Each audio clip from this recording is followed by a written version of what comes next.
Hello guys and gals, this is Rachel Kirkland, the Modern Shaman, and thanks for being here for question and answer time. Welcome to my little world of question and answers. Let's get going. I'm not going to do my little spiel here. I'll just say if you want to connect with me or find out how to get connected to my community, subscribe on here and go to my website, themodernshaman.net. Okay. Video topic for today. Here's the question. Is there predestination or not?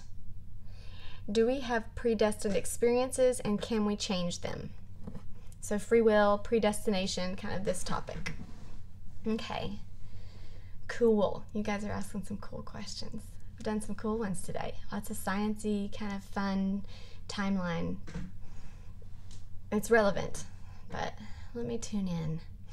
Let me shut my mouth, open my ears, open my heart. Join me, just breathe for a second and ask to be open to receive.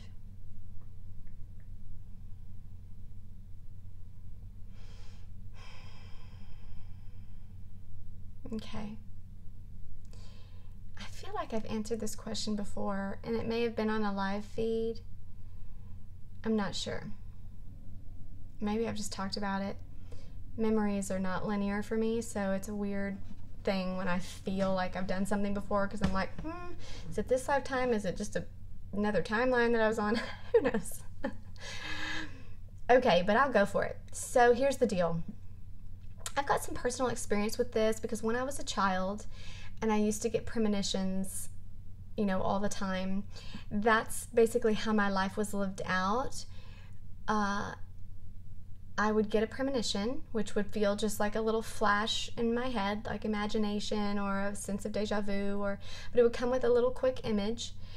And as much as those images are sequential and have a linear expression to them, they would happen just like that, right? No sense of time. It's like I could see, 10 minutes worth of activity in just 1 second, but it was just flash in my head, like a spherical experience. And then a couple minutes later, I would see it play out. And it was just normal things.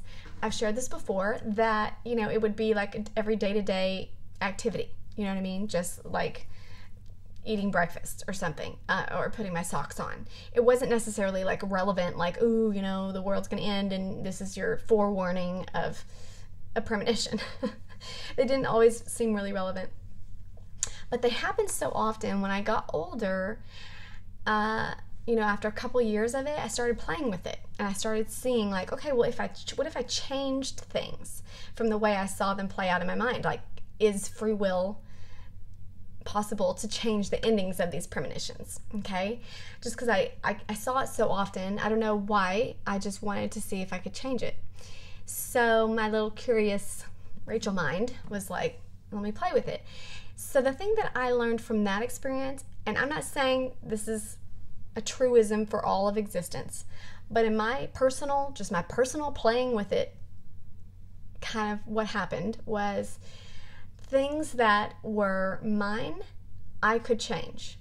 Things that involved the free will of others, I couldn't, because their free will trumped kind of mine in that event. So depending, like for instance, one I've shared before is like if I had seen my brother and I fighting and getting in this big argument about the TV and the remote and like wanting to watch two different things. So I decided, okay, well, I'm going to change this and change what happens. So when that was going on and I remembered I had already had a memory of how it was going to play out, instead of fighting, I just got up, walked away, let him watch what he wanted to watch. Totally different scenario. Didn't play out to where, like on the thing, like I try and hit him and he blocks the hit and then there's all this screaming and all this stuff and we get in trouble and have to go to our rooms. That didn't play out the way I saw it in my head. So I did have a sense of free will and I changed that event.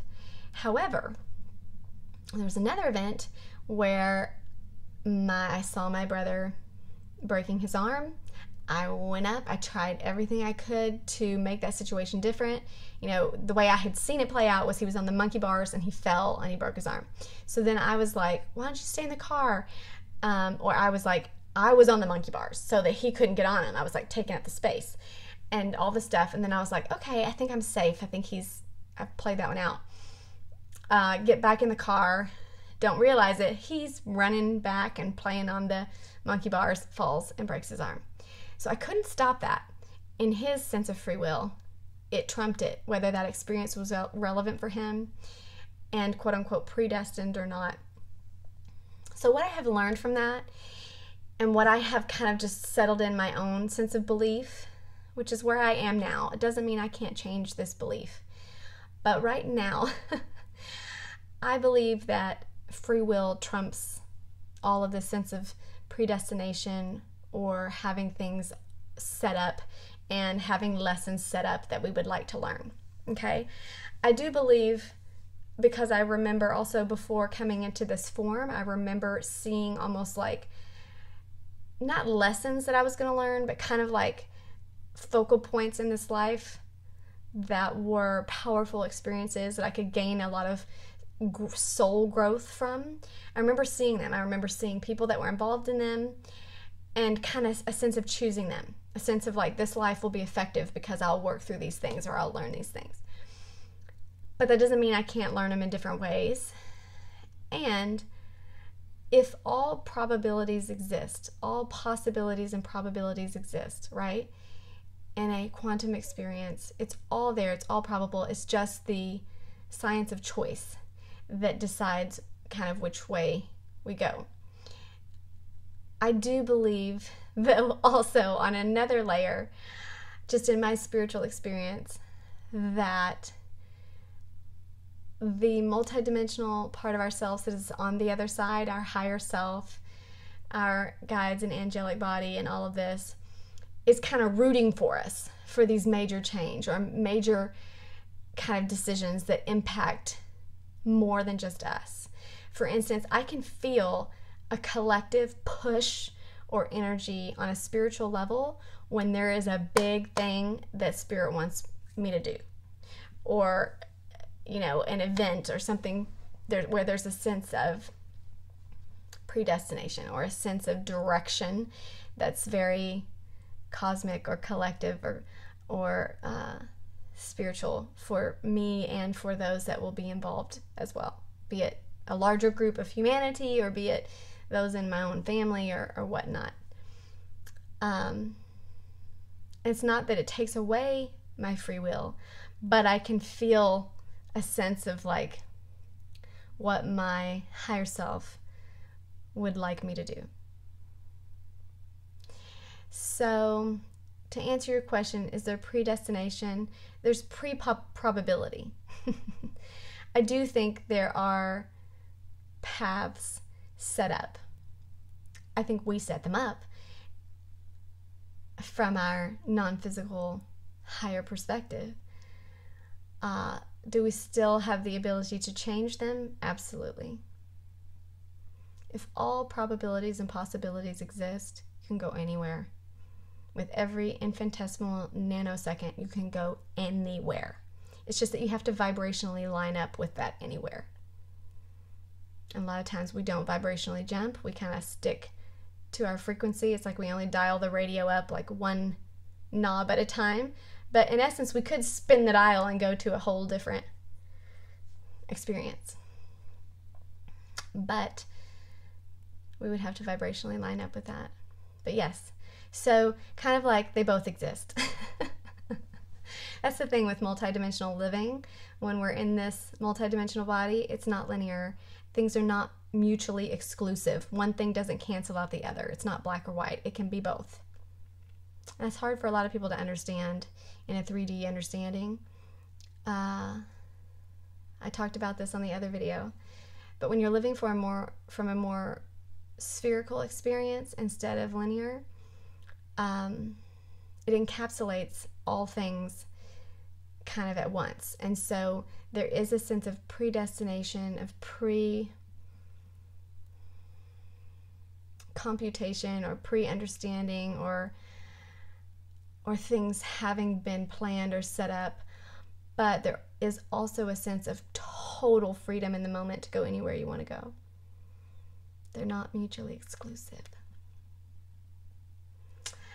Stretch it. Stretch into that. See if you can go there. Okay?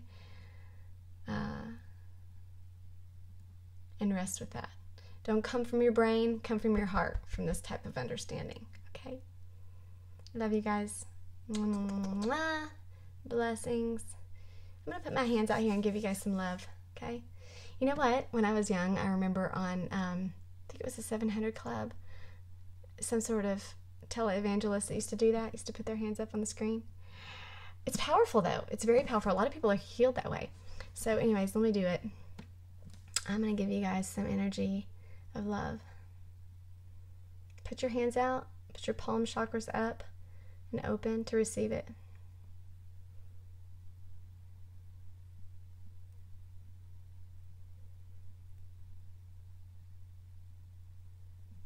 Feel it? Love you guys.